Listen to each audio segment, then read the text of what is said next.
Welcome back, everybody, to the Residual Earners podcast. We have a special edition for you today, episode number 9. I'm Jordan.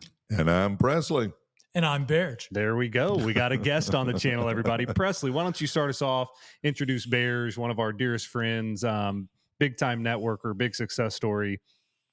I would be happy to.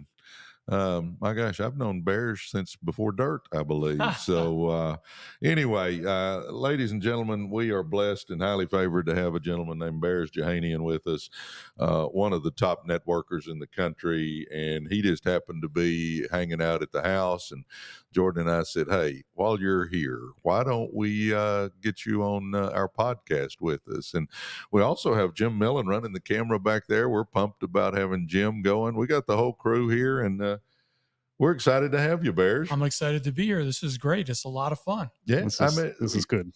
You're our first.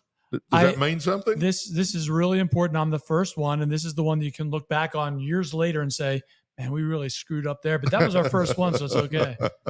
Well, that's good. Hey, tell people a little bit about how you got into networking. Wow, it's an interesting story. I was a school teacher at the time, much like you, where I was a high school band director and then an elementary school band director. And like a lot of people in education, we had a ceiling, right? I had a ceiling over my head where someone else told me how much money I could make. Someone else told me what my value was. And I didn't like that. I thought I should be able to determine that. And one day I met someone who told me about how I could earn passive income and create a passive income stream for myself. And when she showed me how I could do it, I thought, I think I can do that. I think I can learn how to do that. And I think I can teach others how to do the same thing. And it took me a little bit to get started because she was someone that I didn't know. I didn't know her yet. And once I knew her, liked her, and trusted her, I was ready to go. I love it. Well, we're going to cover just kind of the basics of networking today.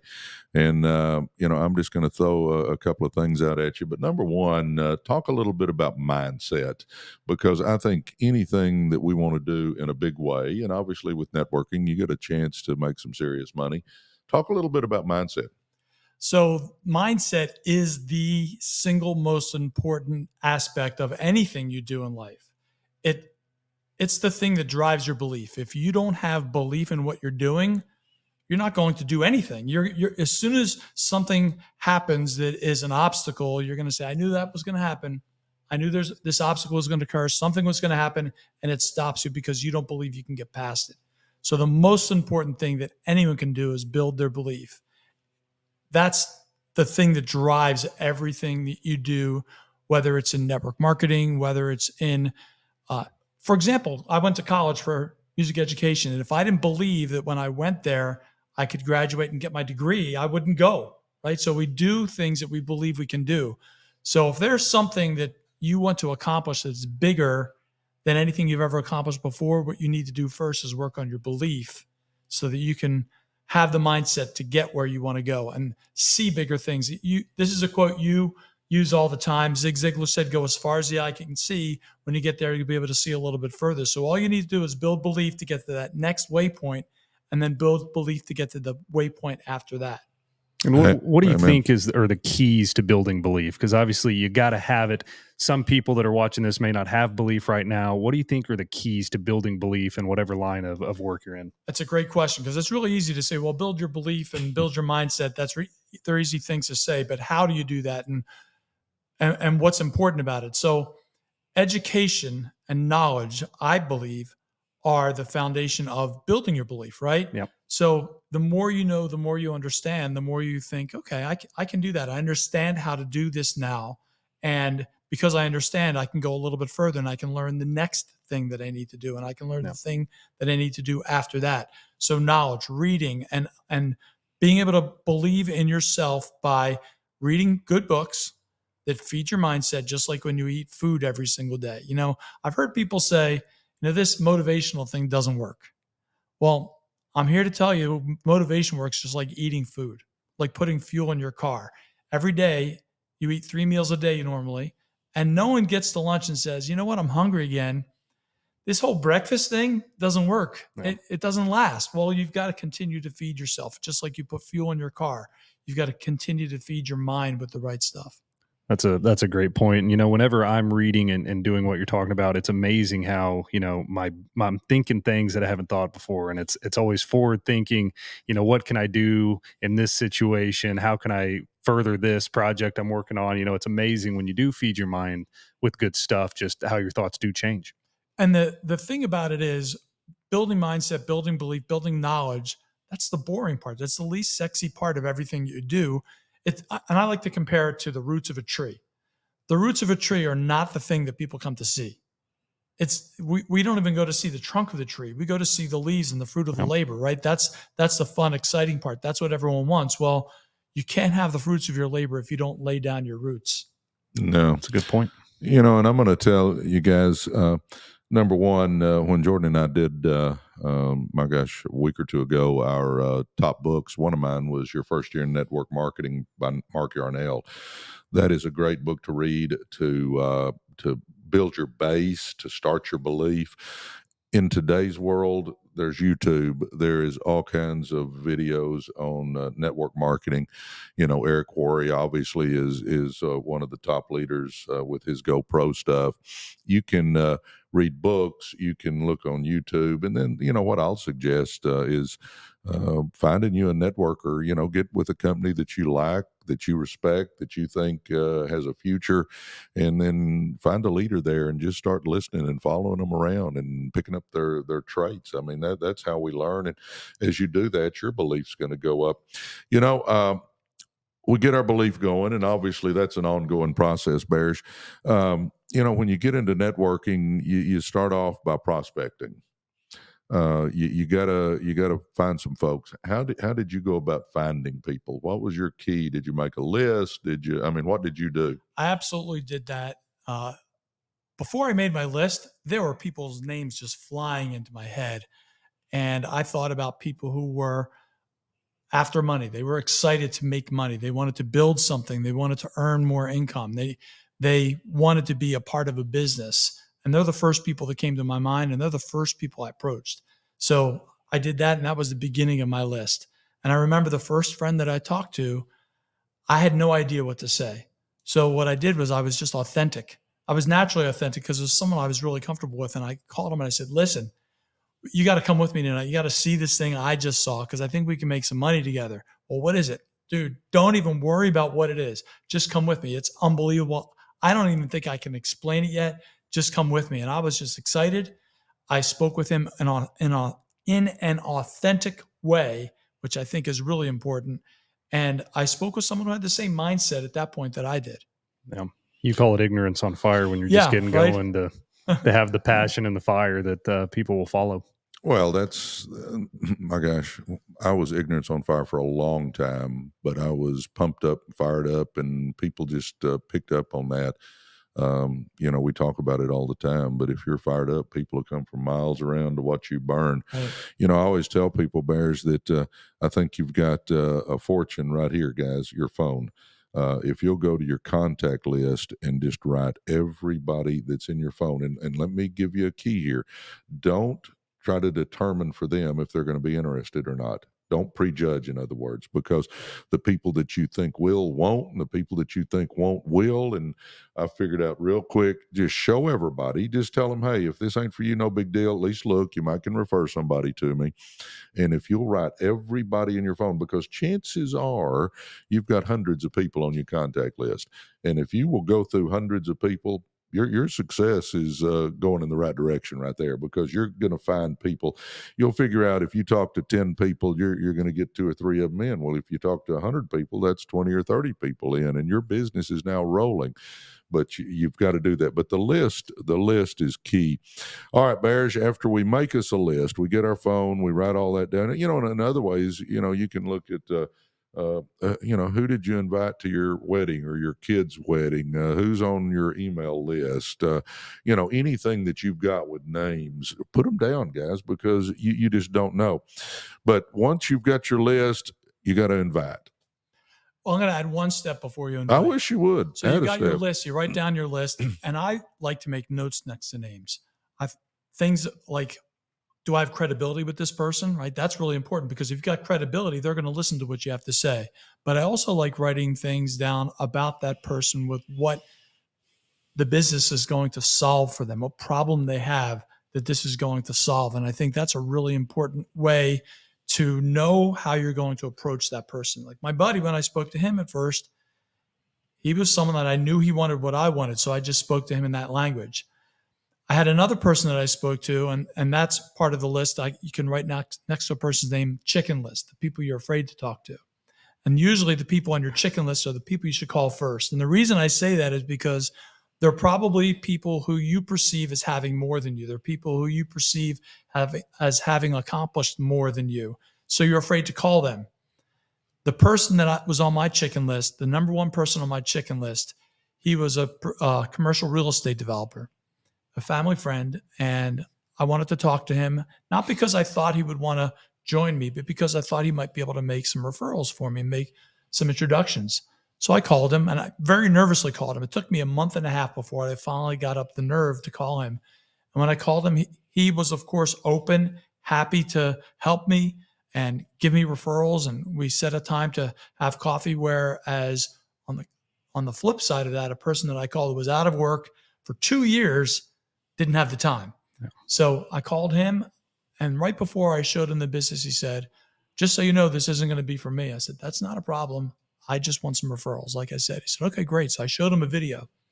He watched the video, and as soon as the video was over, he said, "How do I do this? How do I get started? I want to do this." So you just never know, like you said, what's on a person's heart and what's on their mind and what they want to do this for. So it wasn't that he needed the money. He just saw this as an additional way to earn income. And that's what wealthy people do. They add streams of income to their lives. Absolutely. Well, I'll throw one more thing in, and then we'll go to the inviting part. A lot of times people are bored with life. They may have a lot of money, but they're just bored. They've retired. They're Right. tired of sitting on the front porch rocking, and they're looking that way. A lot of times people make a lot of money, but like my dentist, he said, I only make money if I put my hands in somebody's mouth. Right. I want to make it like you. Sometimes, I went and actually showed a guy for my cousin, Hunter. We met this guy at the country club. He had just purchased himself a $23 million airplane. And I remember when we sat down there, I said, "Phil, why are you looking at this?" I said, "Obviously you've got a lot of money, brother." And he said, "I got a lot of family members that I would like to help, but I'm not going to give them money, but I'll help them get a business started." My whole point with that is you never know what's going on with somebody. So you talk to everybody. And if they say no, that's great. Move on to the next person. But don't be scared to put them on your list. All right. Now, they're on our list, Bearj. What do we do? You got to call them. You got to take action. That's the second thing, right? So you've got to build your belief. The next thing you have to do is you've got to take action. Obviously, building your list is part of the action. But if that's all you do, if you mix the cement and you never pour it, what's the point, right? No. So you've got to start making the calls, and you've got to pick up the phone. It's going to feel heavy. It's going to feel really heavy. But here's a trick. Here's a way you can make this feel lighter. I used to do this with my buddy Dave. We would sit across the table from each other. We'd go to a cafe and sit there and talk with each other, and then we'd make our calls. When we made our calls, when we got rejected on the phone, I might feel rejection there, but I knew the person sitting across the table from me felt the same way I did, and I wasn't afraid to make the call. I wasn't afraid to get rejected. And that helped a lot. That was huge. So find a buddy, find a partner that you can work with. And I think that's going to make making the calls a lot easier, but you've got to do that. You got to pick up the phone. And the way to do it is to make the first one. When you make the first one, as soon as you're done, make the second one. And as soon as you're done that, make the third one. Don't allow yourself to rest. Give yourself a goal. I'm going to make this many calls tonight. And don't stop until you do, or I'm going to get this many yeses tonight, or I'm going to get this many rejections. It doesn't matter how you want to approach it. Just approach it and understand. I think of it like the server in a restaurant, right? All you're doing is you're calling people to sort through who is open to joining you. Who would like a glass of water, right? When the server comes to your table and says, "Would you like a glass of water?" They're not married to your answer. They could care less what your answer is. They just want to know How many glasses of water do I bring to this table? They don't try to argue with you. They don't try to tell you you look unhealthy. You need to get hydrated. You're looking peaked. They don't say any of that. They just want to know, do you want a glass of water? And they bring it for you if you want it. If you don't want it, they go to the next table. And we have to have that same kind of a mindset that we're just sorting through people. And that's all you're doing when you're picking up the phone is sorting through people. You're not married to the result. You're just married to the process. I like the method of doing it with somebody else. Yeah. I think that's huge. Because building your confidence, if you're doing this alone, and some people, really fear rejection, if you get rejected and you just stop. But now I have an accountability partner. I have someone across the table saying, "Hey, I still love you, man. Don't worry about what they said. I still love you." I think that's an awesome way to get over that hump whenever you're not wanting to use the phone. I remember I called someone, and the first thing they said to me, I'm on the phone, and the first thing they said was, "I don't have time for that. That's ridiculous." And I hung the phone up and I looked at my buddy. I said, "That was the dumbest person I've ever, why would you not take a look?" Right. And I felt like I had someone who's with me. Yeah. The other thing it does, Jordan, is you're now setting an appointment with that person who's sitting across from you. You've made a commitment to be with them during that time to make calls. Yeah. So now you've got a commitment to someone else, not just yourself. It's really easy to fail yourself. It's not as easy to fail someone else. Yeah. Accountability partner. Yeah. I'm going to help you a little bit with rejection too, folks. And that is, I love the accountability partner, but if I have 5 people on my list and 3 of them tell me no, I'm devastated. 60% of my list just said no. Right. If I've got 100 people on my list and 3 people tell me no, I've only used up 3% of my list. I still got 97% of that list left. So the more names you can put on that list, the better you're going to feel about all the stuff you're doing. And if somebody tells you no, it's no big deal. I got 99 more people. But if I start with 5 and 2 or 3 tell me no, it really gets to me. So I'm telling you, make a large list. And guys, I read the other day that by the time we're 18 years old, we know 2,000 people. And, when I first read it, I thought, no way. And then it hit me that elementary school, middle school, high school, college, work, church, play, kids' activities, grandkids' activities. I mean, you're around people all the time. You may not know them well, but you know them on a first-name basis. So, guys, don't sell yourself short. You know a lot of people. One other thing that I'll throw in there is that when I'm inviting, if I'm calling somebody, I'll just call them up and I'll say, "Hey, how's the kids, Jordan? Kids doing good? Great. Listen, this is really a business call. Quick question for you. Do you look at other ways to make money?" I just kind of throw that out there. Right. And if they say, yeah, then I say, "Hey, I got something you got to take a look at. I think I found a way we can make some serious bucks." And but when I call them, I just talk for literally 15, 20 seconds. And then from that point forward, what I want to do is turn it to business. So I tell them right there, "Hey, this is really a business call. Got a quick question for you." And then I throw my question out. And my question's always been, do you look at other ways to make money? So let's talk a little bit about maybe the more advanced person, right? Who maybe they've already gone through their warm market, through their contacts. Sure. They built their list, they call people.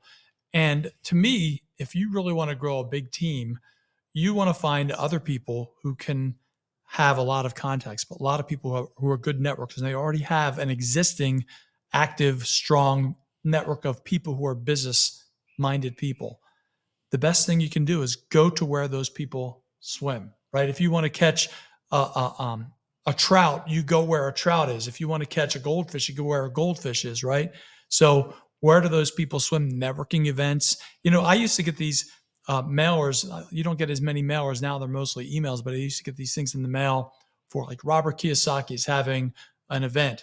And it would say on there, Robert Kiyosaki will not appear at this event. I didn't care. I wasn't going to meet Robert Kiyosaki. I was going there to meet all the people who were there because they had the same mindset I had. They wanted to earn more income. They wanted to have more in their lives. And that's why they were going there. And they're the people I want to get into the pond with and swim with, because that's who is going to help build my business. They're hungry and they're motivated and they're out meeting other people and networking. And if you can get into places where those people are, that's going to make all the difference in the world to really build your team. Yeah. And, I'll use this example of Jordan, and he talks about this quite often, is Jordan likes to golf. Well, he's a member at Dallas National. Well, he's always talking about all the people he got to know and meet and came in contact with. And he likes golf, but he uses golf to meet all those folks. I mean, it doesn't. You may like knitting. We'll join a knitting club and get Right. around people. Or there's BNI groups. There's all kinds of stuff that you can get. The other thing you get, guys, is where if I'm out at a restaurant and the server has a good attitude, I'll ask them, hey, do you look at other ways to make money? And if they say yes, I say, hey, here's my card. What's your number? And I get their number. And I say, I'm going to holler at you because my company's expanding and I like you a lot, or something like that. Whatever you want to say, you've done a great job. But you got to understand there's 330 million Americans. We're just looking for a handful of them. And they're out there. We just got to get in that habit of getting in front of people. Everyone has some type of either time cancer or financial cancer. In some way, they're struggling with one or the other. And who are we to not show them how they can solve that problem? Definitely. We've got the cure for them. Amen. All right. We have worked on our mindset. We're prospecting. We made our list, and we've invited a few now. Well, next thing, we got to present to them. How do we present to them, Bearj? I mean, we got this great opportunity. We got to get it in front of them somehow. What do we do? I think the most powerful thing you can do in network marketing is to make sure that you are not the presenter. You're just the inviter, because the person you are introducing this to is watching what you're doing or watching what you have to do and wondering if they can do the same thing. So I made the mistake early on. I wanted to be the presenter. Big surprise. I like to talk, right? So I wanted to be the presenter, and it was a major fail in the beginning because people would look at it and they would say, I like it. This makes sense, but I can't do what you're doing. They literally would say that to me. And then I said, well, you don't need to, but it's too late because they already had it in their mind. You can't back up out of that. So let someone else be the expert. Take yourself out of the equation, be the introducer. Even if you are someone who has been doing this for years and years, like you, Presley, it's better to not be the expert. Let someone else be the expert. And then that way the person who's looking at it can say, you know what? I can show a video. I can invite someone to an event. I can do those things. Those are things that are simple to do. I remember we were at a training event once, and the gentleman on stage training said, after you show someone the video, ask them, can they show this video to other people? Because that's all our business is. And it's that simple. Yeah, it's mash power and play when you're showing a video. Right. Understand, guys, that I can get somebody in my upline to help me. Understand, they want you to be successful because that's how they make money. I can show a video. I'm guessing that just about every company out there has videos to show. So I can show a presentation by hitting power and play on that. I can have a home meeting. I can invite people over to my house. My gosh, I can play the video up on my TV, or I can get somebody from my upline to come over. Or a lot of times companies will be doing Zooms, and you can just broadcast that Zoom up on your TV at the home meeting, and the people you've invited can be watching one of the top earners in the company present. If you can't invite them over to your house, my gosh, nowadays in today's world, there are Zooms where people can sit there in their bathrobe and slippers and watch the presentation. You're going to just figure out, guys, it's all about just getting this information in front of people. You've got to get your company's information in front of people and then let them make the decision. Right. Definitely. It's that simple. And starting out too, when you're using your upline for presentations or whatever it may be, you're also learning what you need to be doing. So it's a learning experience. And, even someone like you who's done this for 30 years, when we had an event at your house a few weeks ago, somebody was there and talked to people. It wasn't you up there presenting.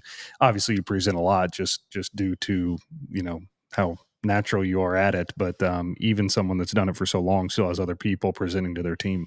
No, we had Larry come in and did a phenomenal job, and we had 71 people at a home meeting. You're going to figure out that it's just about getting information in front of people, guys. I mean, I get the question all the time, how have you made all that money, Presley? I have shown the plan and shown the plan and shown the plan and shown the plan and shown the plan and shown the plan and shown the plan. And however you show it doesn't really make that much difference, but you got to be showing the plan. That is so much. Okay, Bearj, I'm gonna jump. We've got our mind right. We've made a list. We're prospecting now. We're inviting. We're presenting.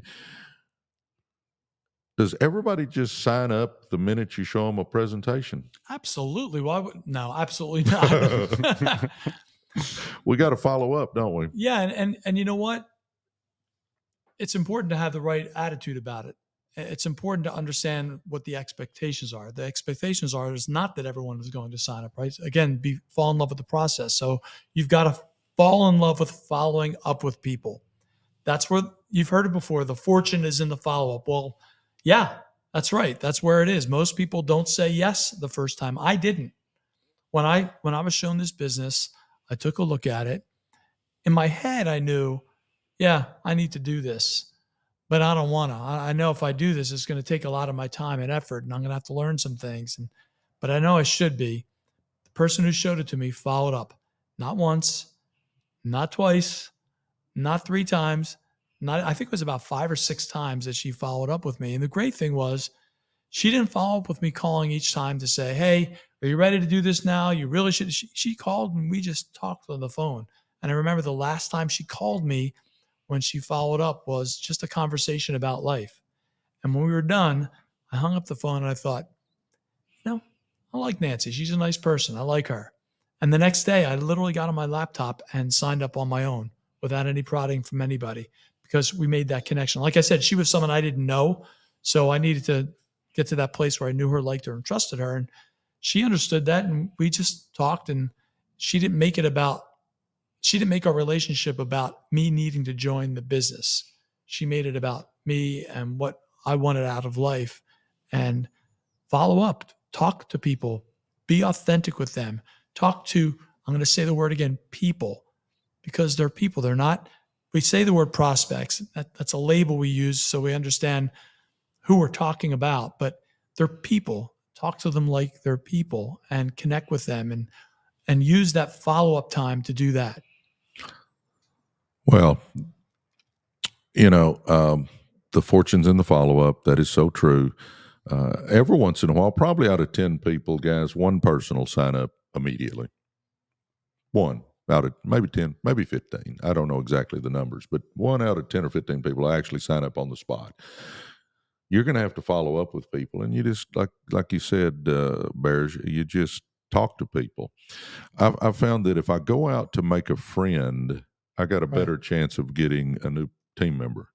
If I go out looking for team members, I don't know if I'll find anybody. It's all about, guys, just treat people right. We talk about that all the time. That was on one of our lists. I forget what list that was on, but we're always talking about that stuff, that treat people right. And if you'll just try to make a friend and be listening to people. They may need money to send their kids to college. They may need money to take care of elderly parents. They may need money and if you'll just listen, we've got the answer to their problems, and just make a friend. But once you've shown them, guys, I think one of the places people drop the ball more than not is they show them.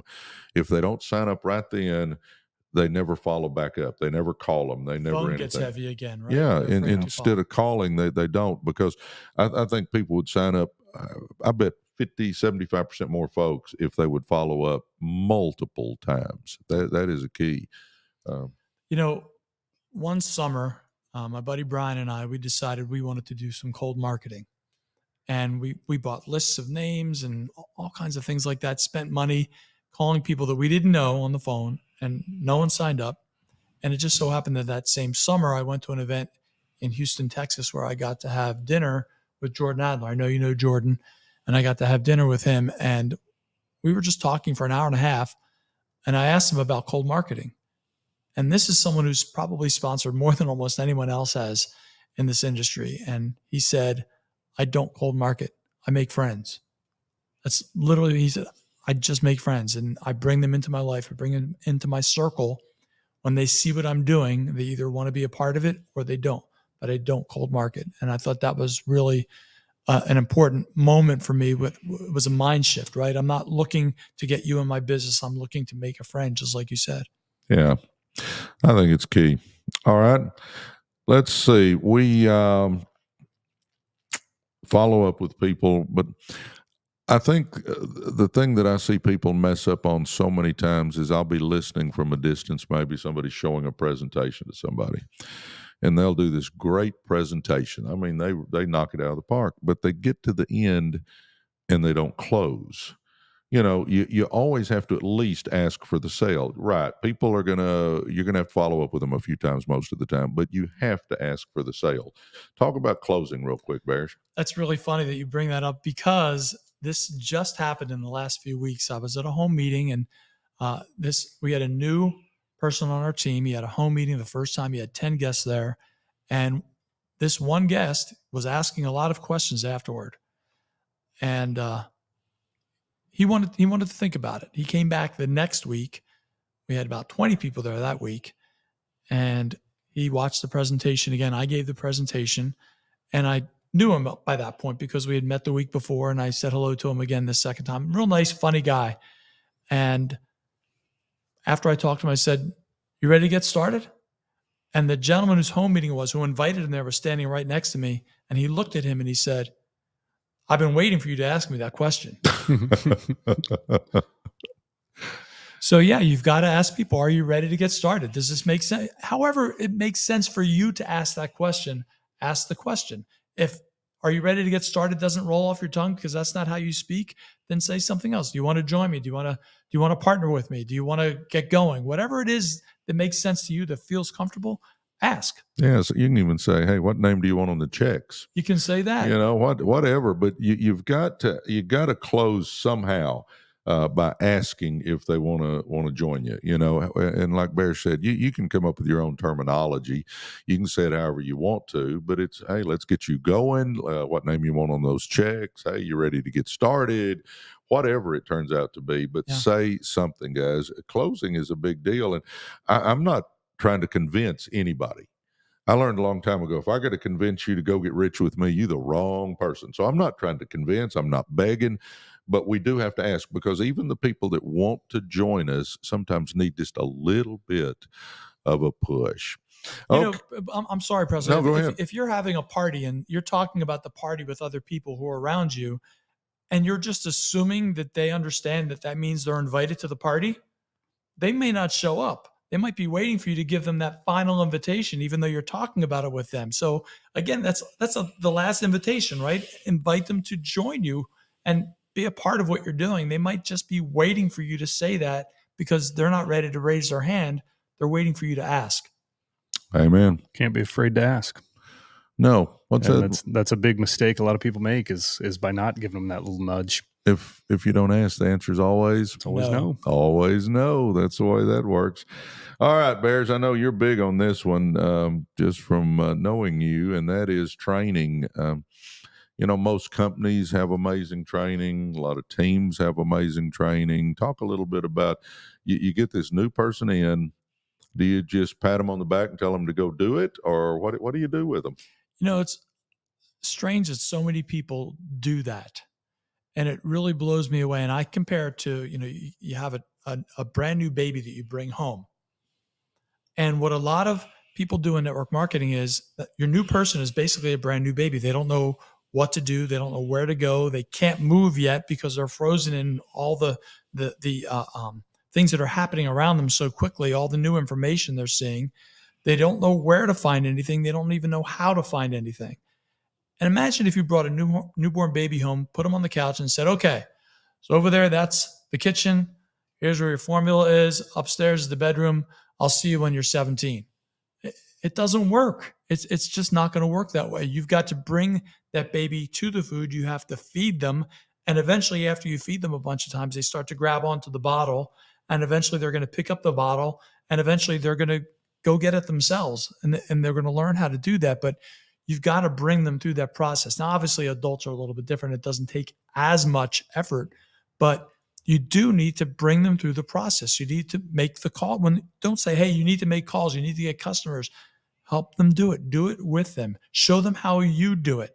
Give them some dialogue to use. Tell them, maybe sit across with them and do it with them at the same time and be that accountability partner the first time around until they meet someone else that they want to work with that can do the same thing they're doing. But you've got to be there with them, and you've got to lead them to trainings.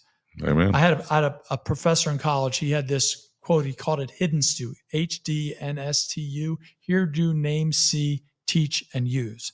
And to him, that was the progression of how we become experts at something. So you hear something that's great, then you do it, you name it. Oh, I see what that is. This is what you're doing here. I recognize it.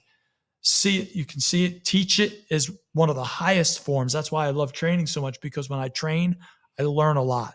Mm-hmm. And then when you use it yourself. So someone who is new, they've got to go to training. You've got to invite them to go to the training over and over and over again, because that repetition, even if it's the same training, every time you hear it, you're going to hear something new. So training is a huge part, and you can't be afraid to hear the same training or hear it from different people and learn as much as possible. A guy who got started a little bit more than about a month ago, every time we do our virtual trainings, I see his face on the screen. Mm-hmm. Every single time. There's someone who's hungry, he wants to learn, and he is learning. He's excelling, and his business is growing because he's going to the training. Amen. Speaking of babies, Jim, who's sitting back there behind that camera, had a new baby boy just recently named Robert. So when you started talking about babies, it made me think of Jim's new baby son. So congratulations to Jim. I'll say this story and then we'll go to our last point, guys. I signed a guy named Mark Dean up. I think I've used this story before, but I'll say it again because I think it's so applicable here in that Mark Dean was a sales guy. Our daughter bought a car. I was there with him when it was over. I said, "Do you look at other ways to make money?" He said, "Yes." I took him to eat a sandwich and showed him the presentation. Mark got in. And to make a long story short, Mark has put in over 100,000 business partners on my team. And that's the good part. But here's where I want to throw the training part in there. This was a Friday afternoon when I took Mark to get the sandwich, and he said yes, and we signed him up. I said, "Are you free in the morning?" And he said, "Yes, I am." And I said, "Meet me at the Starbucks there at Bush and Garland Road." I said, we'll meet here and we'll get your business going. So Mark met me there. I bought him a coffee. We got in my car, and I looked at him and I said, "Who can we go talk to?" His eyes got big because he'd never networked before. And he goes, "What do you mean?" I said, "You know how I showed you the plan yesterday?" I said, "Who can we go show this to?" "I got a sister." We went and showed his sister. She didn't get in. We got back in my car. I said, "Who else can we go show this to?" Well, he called another sister. We went and showed another sister. Didn't get in. Got back in the car. I said, "Who else can we show this to?" "Well, my partner in the car business is Mark Flores." I said, "Call Mark Flores." We went and showed Mark Flores. Mark Flores got in. I said, "Mark, you got a couple hours?" And he said, "Yeah." I said, "Dino, you get in the back seat. Mark, you get in the front seat this time." Mark Flores. And we went and showed his brother, and his brother ends up signing up. My whole point to that was I didn't sign Mark up, pat him on the back, and say, "Go do it." Now, did I give him a little training after we signed him up? Sure, I went over some basics, but I think where we screw up a lot of times is if I hadn't have gone with Mark Dean and we hadn't have got his business moving, chances are he probably wouldn't have done that business and I would have lost out on a fortune. But I was willing to go and spend my time not just telling him how to do it, but being there with him.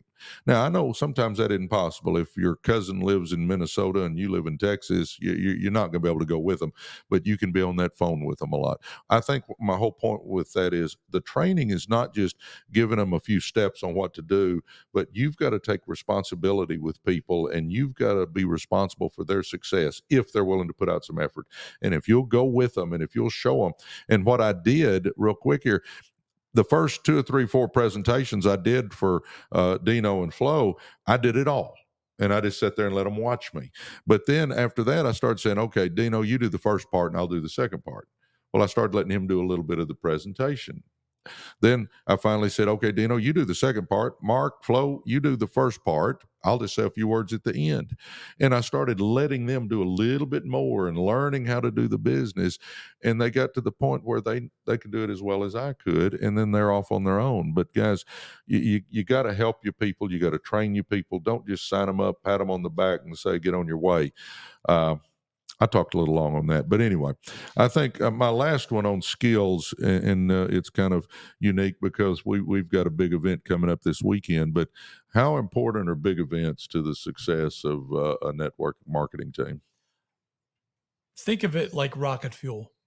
It adds rocket fuel to your business, right? When you go there, you build belief. You get around everyone who has the same attitude as you.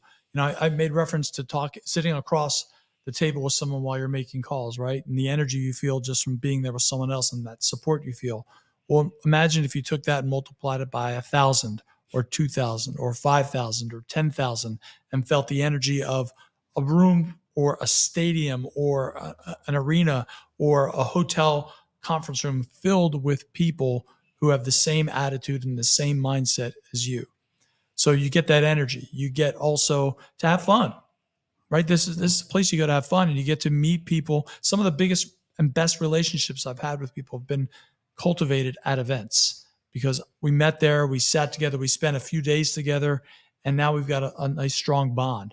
You get to learn on it's such light speed, at a feeling of light speed, right? Because you're just immersed in the culture and the education that's going on from the stage, and you get to make connections with people around the country, around the world, with people you never would have before. So if you've got someone who lives far away and you can't be there, someone else can for you because you're going to be there for that other person in your market, right, where you live. So all those reasons are reasons to go. But when you go to an event, even if you go by yourself the first time, the next time you bring 2, then you bring 8, then you bring 15, then you bring 30. And that feeling that you have, everyone else on your team also has. And when you've got 30 people with you or 100 people with you or 200 people with you with the same feeling as you, and there's not going to be anything that will stop that boulder from coming down the mountain. No.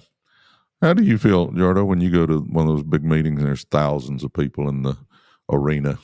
I mean, it's just so cool to see how many people go to these events, but bigger than that, it's cool to see the company's vision. It's cool to see where you're going. There's usually big announcements there that get people fired up. There's usually new ways to make extra money.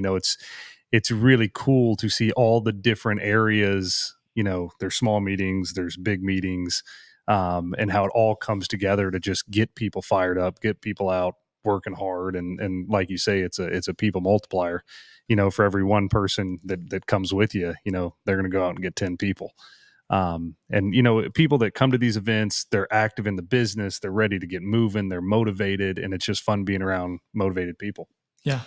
Well, I'll say this in kind of wrapping up this last point, and that is, I don't know of any top money earners, guys, that don't go to big events. In other words, to me, don't tell me you're serious about changing your life. Don't tell me you're serious about making a lot of money, but I'm not going to go to the event. And I get finances can be an issue. I was there big time when I started, but you can put 5 or 6 people in a vehicle and everybody pitch in a little money for gas. You can get sleeping bags and you can sleep 6 or 8 in a hotel room. They made fun of me the other day because I said I ate off the dollar menu, and they said there's value menu. Yeah, the value menu now, because there's no such thing as a dollar menu anymore. But when I was first starting, there were dollar menus. You could get maybe a small burger and fries, but you could get something for $1. But there's ways to go on the cheap.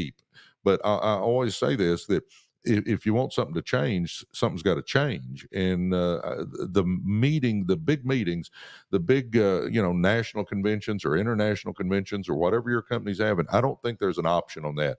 You've got to be there if you're real serious about the business, because I always tell people it's kind of a combination between a rock concert, a revival, and a family reunion. I always tell folks that you'll walk in, but you're going to float out when you go to those big events. So, we'll hit it again, but you need the right mindset, prospecting, and I'm just hitting skills now. So prospecting, inviting, presenting, follow-up, closing, training, and getting to events, guys.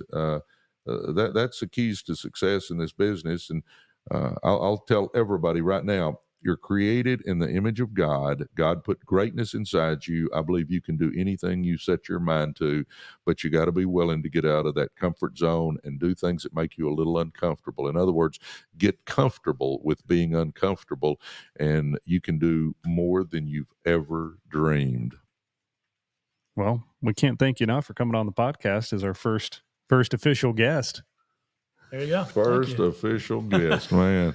What an honor, huh? No, it's been fun, and we thank everybody for tuning in again. Was there film in that camera? We hope so. We got a professional back there, so I trust it's working. But he may not have much sleep though with the new baby. You know, he may not have had much sleep lately. Definitely. But thank you everybody for tuning in. If you haven't already, like the channel, subscribe to the channel, leave us a comment down there. Let us know what's working for you and your personal growth journey. And we just can't thank you all enough. And any topics they want us to talk about. Yeah. Comment any topic you want us to hit, and we're more than happy to help. All right. Well, God bless you guys. We love you. Yes, sir. Thank you all. Thank you again, Bearj. Thank you.